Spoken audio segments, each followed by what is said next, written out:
The Nightbeat starts right now. It seems there's about to be a battle of COVID-19 variants after 2 Omicron cases were announced in Bexar County. But with Delta still a concern, will it impact how Omicron spreads in our community? We asked a doctor at University Health that question, along with whether we should be expecting another surge. We feel like we haven't seen an immediate surge in inpatients. Local hospitals are paying close attention to the Omicron variant, as 2 cases have now been confirmed in Bexar County. Dr. Brian Alsip, the chief medical officer at University Health, says Omicron could have been here as early as November. Most people are not surprised that we've found it here. It just it takes a little bit longer to do the sequencing, and therefore that's what took a little while to identify it. Now Omicron will be competing with the Delta variant. Dr. Alsip says the Delta became the dominant variant within months of being found. Now, depending on what Omicron does, that may very well do the same thing, and it could take the same amount of time, or it could be more quick, or it may take longer. We just don't know yet. He says Omicron's impact is so far not as severe as Delta, but everyone should still take precautions, especially those considered high risk. Those who have not been vaccinated certainly are the most susceptible. You know, those who are older, those who have underlying medical conditions, those that have a compromised immune status, they're at higher risk. And the best way to protect yourself? A booster is probably the best protection against this variant. And Dr. Alsip also encourages people to continue wearing a mask and be mindful of how many people you plan to have over or gather with during the holidays. For information on vaccine sites, head to KSAT.com. They are lining up. After all, it's an opportunity that hasn't presented itself in 20 years. Judge Nelson Wolff will not be on the ballot as Bexar County judge. Tonight, the deadline for those interested in running for office in 2022 to file, and there are 6 prominent candidates vying for Wolff's current job. The Night Team's Patty Santos tells us there's a lot of experience behind those candidates. Hi. Just minutes before the deadline, Bexar County Precinct 3 Commissioner Trish DeBerry stepping into the county GOP headquarters to file for the county judge's seat, which will be left vacant by the departure of Judge Nelson Wolff. A lot of deliberation regarding having to give up the seat, but you know, like I said, at the end of the day, I feel like I've accomplished great things in a year. She'll be facing off against Republican Nathan Buchanan, who lost his bid for Precinct 3 Constable in 2020. And the Democratic side, Judge Peter Sakai first announced his bid back in November. I want to bring my expertise, my leadership, my integrity over to Commissioner's Court. State Representative Ina Minjares wants to serve her community in a new role. I've been house trained. I say that in a way where I got to the Texas House of Representatives. Former mayoral candidate Gerard Ponce and former mayoral chief of staff Ivalis Mesa Gonzalez have also filed for the seat. Political science professor Andrew Sanders predicts the campaign will be heavy with talks about COVID-19 recovery and the concerns over our power grid and CPS energy. We have a number of quarrels right now over city annexation. That's going to be of concern to whoever succeeds Judge Wolff in that position. And that's also going to be important for the county commissioners, whoever remains in or is elected to those positions at the end of next year. And Judge Nelson Wolff tells us he has 60 days to appoint an interim to the Precinct 3 Commission seat. He says he's going to hold off on an appointment, and he says he's going to consult with court members as well. Steve, Myra? Thank you, Patty. It revolves around who shot first, according to San Antonio police, and now 1 person is dead, another in critical condition. The shooting happened just before 8 p.m. tonight on Crockett and Gevers on the east side. Police say the 2 men were involved in a drug deal when shots were fired. 1 man was found dead inside the vehicle. The other found shot in the abdomen and chest in a nearby parking lot. He was taken to BAMC with life-threatening injuries. Both their weapons recovered by police.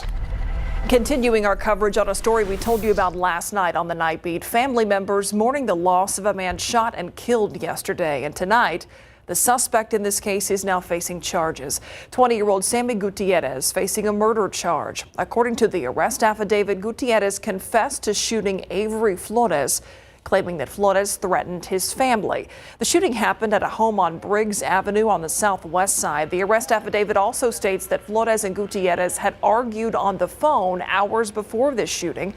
Gutierrez later showed up at Flores' home and police say that he shot him while he was trying to get into his car. Do you recognize either of these two people? A search underway for these two suspects accused in connection with the string of car burglaries. That's not all, though. San Antonio police say they're also accused of stealing credit cards. The suspects captured on surveillance video at an Easy Buy convenience store off O'Connor Road attempting to use allegedly stolen credit cards. The car burglaries happened in both North and Northeast Bexar County. Police say one suspect has a large tattoo on his left forearm, the other a large circular tattoo on his right hand. Anyone with information urged to call Crime Stoppers at 210-224-STOP. We've got some new information tonight on a shooting at a vigil near Houston that we first told you about last night. The number of people injured rising from 7 to at least 13, and one person has died. That shooting happened in Baytown, east of Houston. Harris County deputies say the shots were fired during a candlelight vigil for another shooting victim. At least 20 shots were fired at a crowd of around 50 people, which included children. 3 people were airlifted to a nearby hospital. The one person killed, identified as Deisha Allen. Deputies are still looking for that shooter. And now to the deadly storm system that tore through America's heartland over the weekend. At least 40 people reported tornadoes in 9 states. The death toll continues to rise. At least 79 dead in 5 states, mostly in Kentucky, which took a direct hit. The governor estimating more than 1,000 homes across that state have been destroyed. ABC's Rena Roy with the latest from Mayfield, Kentucky. This is the epicenter of the nation's deadliest tornado outbreak in more than a decade.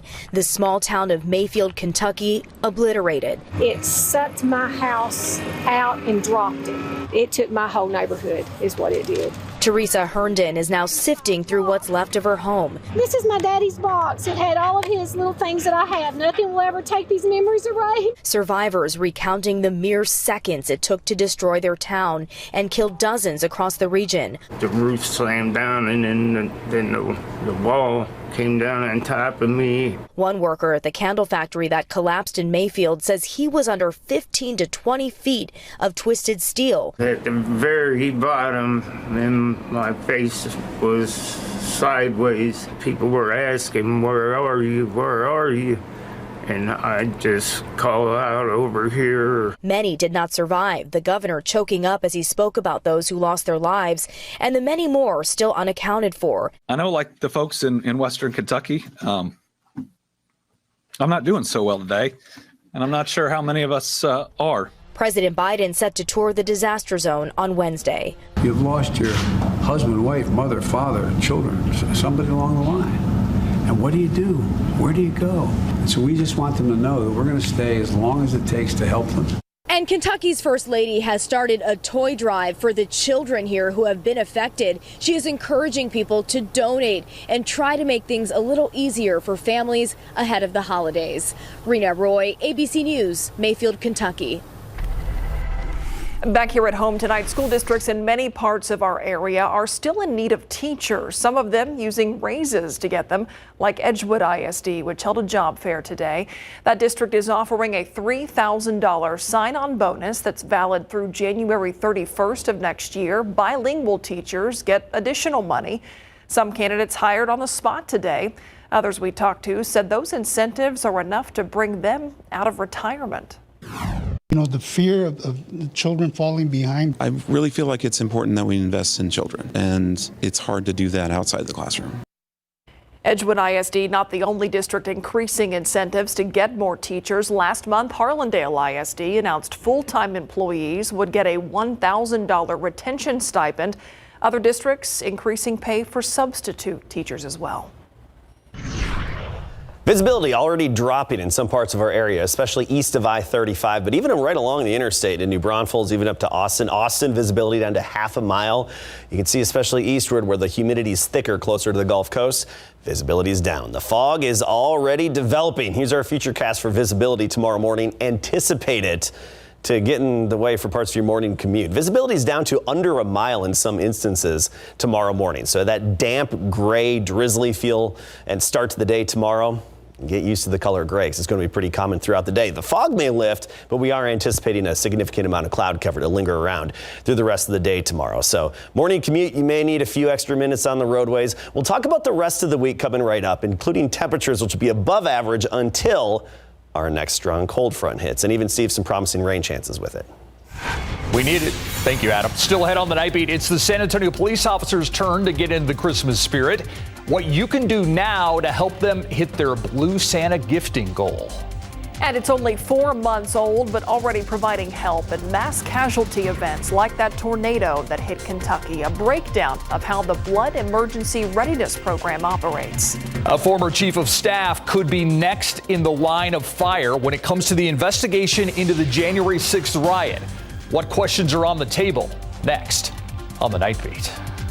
This SA Salute holiday greeting is brought to you by the Joe A. Gomez Law Firm. Hi, I'm Tony Garzavale with the Gomez Law Firm, and on behalf of the Gomez Law Firm, we'd like to wish everybody in the San Antonio community and surrounding areas a happy holidays and a happy new year, and give a special thank you to the men and women in uniform. Thank you for all the sacrifices you make for our freedom.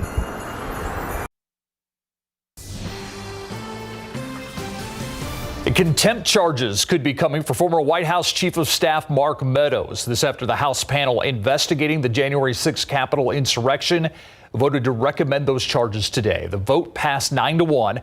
Lawmakers demanding Meadows' testimony about then President Donald Trump's actions before and during the January 6th attack, along with his outreach to states and his communications with members of Congress. The panel has already interviewed almost 300 witnesses as part of the investigation. They're planning a series of hearings early next year to make many of their findings public. When tragedy strikes, the need for blood skyrockets. With the nation facing a critical shortage, several blood centers decided to band together to help when the need arises. It's called the Blood Emergency Readiness Corps. And as the Night Team's Lee Waldman reports, it's already saving lives. The Blood Emergency Readiness Corps, or BERC program, was started in September. 7 blood centers, including the South Texas Blood and Tissue Center, came together to create something new, a blood-sharing partnership. Blood centers across the nation to respond in the case that there is a mass casualty, a major disaster where blood in the local area cannot support the need that is demanded at that time. Adrian Mendoza, the VP of Blood Operations at STBTC, says in just a short time, the program is expanding. The first 7 centers were across 5 states, but now in November, we have 22 centers across 32 states already. Almost 100 units in total are available to send to a disaster should one occur now. Here's how it works. Each blood center is on a rotating schedule where they commit to collecting extra units of blood for a few weeks at a time. BERC has been activated 3 times already, most recently in Kentucky when a powerful tornado ripped through the state, leaving more than 70 dead. And before that, BERC was activated during the Michigan school shooting, where 4 students died and several others were wounded. In that case, some of the blood came from our neighboring blood center in Corpus Christi. We got an email that morning stating, BERC has been activated. And we're like, oh my gosh. And then, of course, we heard of the Michigan shooting. So it was just literally from, one day to the next. The hope is to have blood centers in all 50 states and the U.S. territories join BERC. We don't know how big the need may be, but the more prepared we are, the easier that is. BERC doesn't have an impact on our local blood supply. It's blood that's set aside specifically for the program. The South Texas Blood and Tissue Center is looking for organizations or sponsors to host a BERC blood drive in order to keep this program around and successful. Lee Waldman, KSAT 12 News.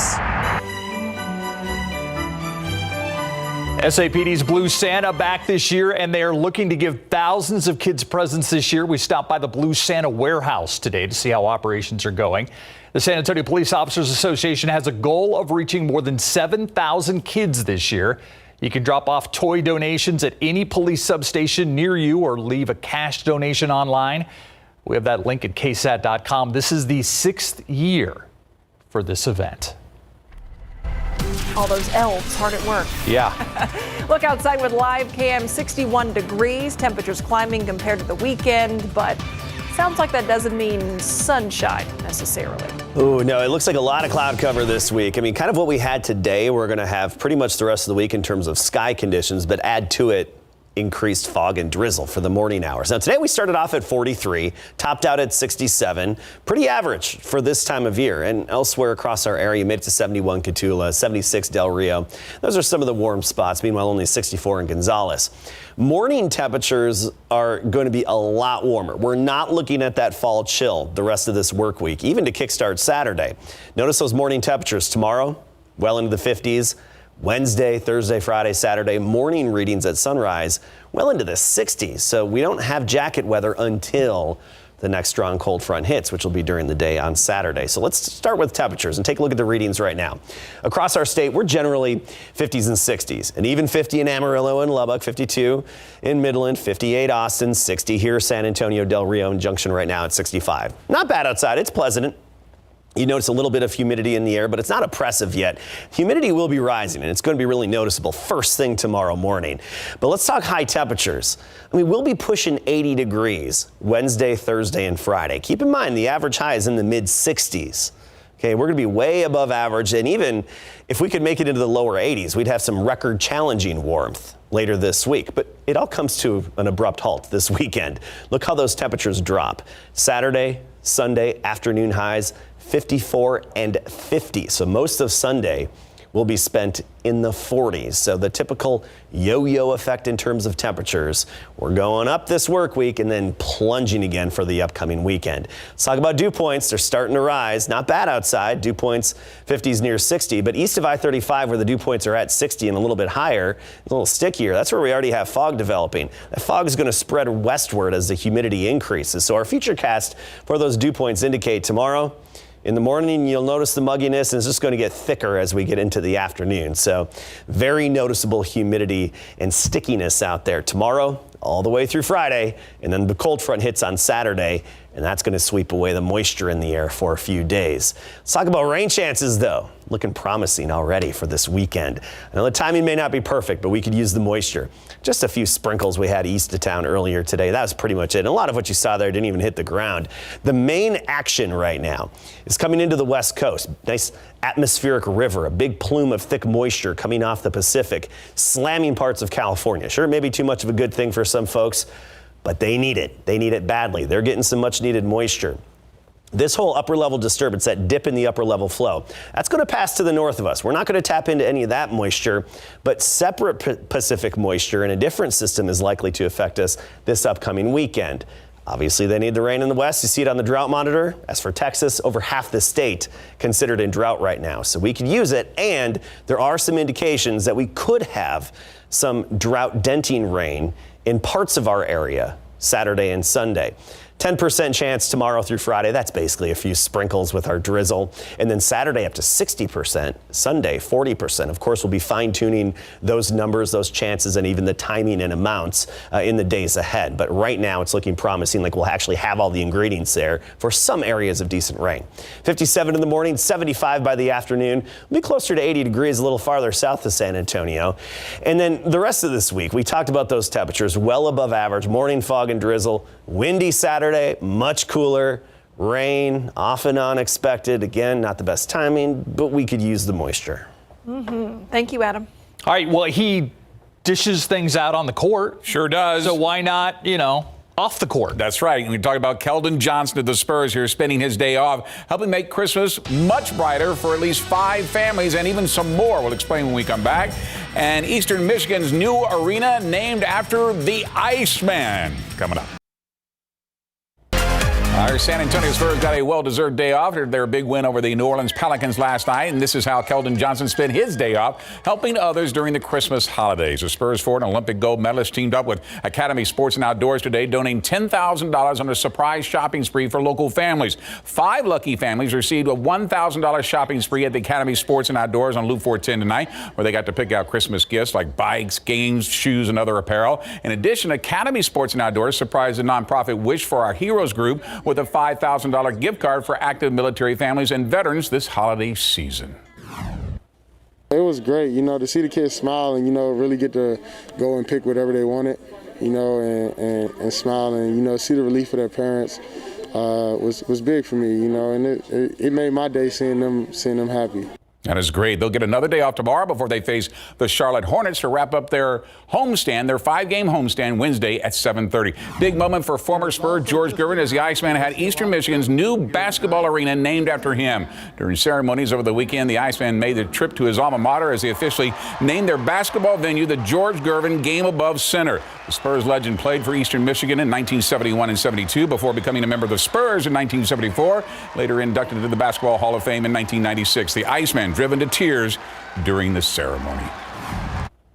You know, you have a day like this, you know, how humbling is it to be, you know, loved like this? You know, I always say, you know, and I always said it most of my life, everybody needs a somebody. And today, y'all are my somebody.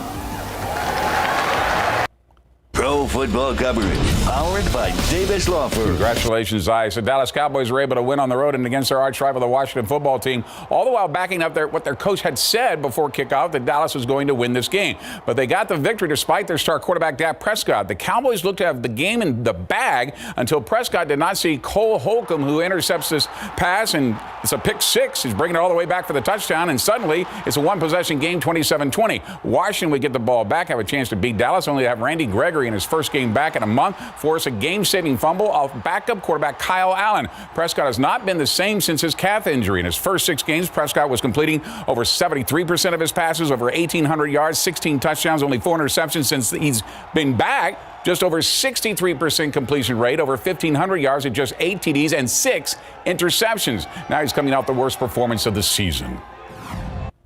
It's frustrating. We got high standards and high expectations for ourselves. So when you're not moving the ball and you're not scoring points, you're only scoring what, 6 points in the second half. Yeah, it's not acceptable. That we've got to be better than that in the latter part of the year. Obviously, as you get ready to go play better teams, play division teams, and play in the playoffs. All-America honors for Judson grad next.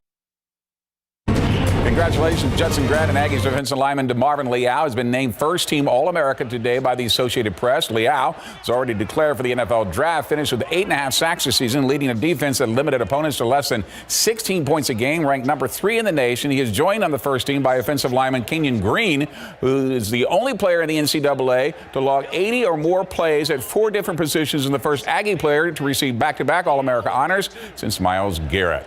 The 2022 class of the San Antonio Sports Hall of Fame was announced today at the Alamo Dome. 4 new members will be inducted, led by the Dean of High School Coaches in the late George Pasterchek, who spent most of his career at St. Gerard's High School, but also his coaching stints with the San Antonio Toros and Charles, as well as the high school football all-star game. He will be joined by Sophia Young-Malcolm, a 2-time All-American at Baylor, leading her team the first national championship in 2005 and later the 4th pick in the WNBA draft by the San Antonio Silver Stars, where she played for 9 years. Also to be inducted in the San Antonio Sports Hall of Fame is former Marshall standout Indy Kalu, who played for Philadelphia, Washington, and Houston in the NFL. And finally, Natalie Nalepa Lanam, a 5-time All-American who set cross-country, indoor and outdoor track records at Baylor.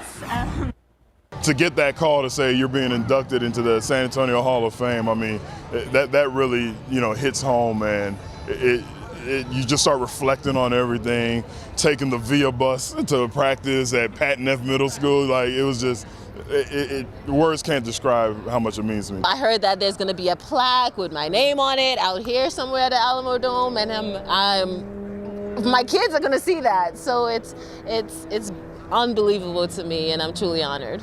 Pretty cool. The 2022 candidates will be inducted into the San Antonio Sports Hall of Fame on Saturday, April 23rd at the Henry B. Gonzalez Convention Center. I kind of grew up under Coach Pasterchek because I got to spend a lot of my broadcast career with the San Antonio Charles, riding on school buses to games in Shreveport, Louisiana, and then having to come back because we couldn't afford the hotel rooms.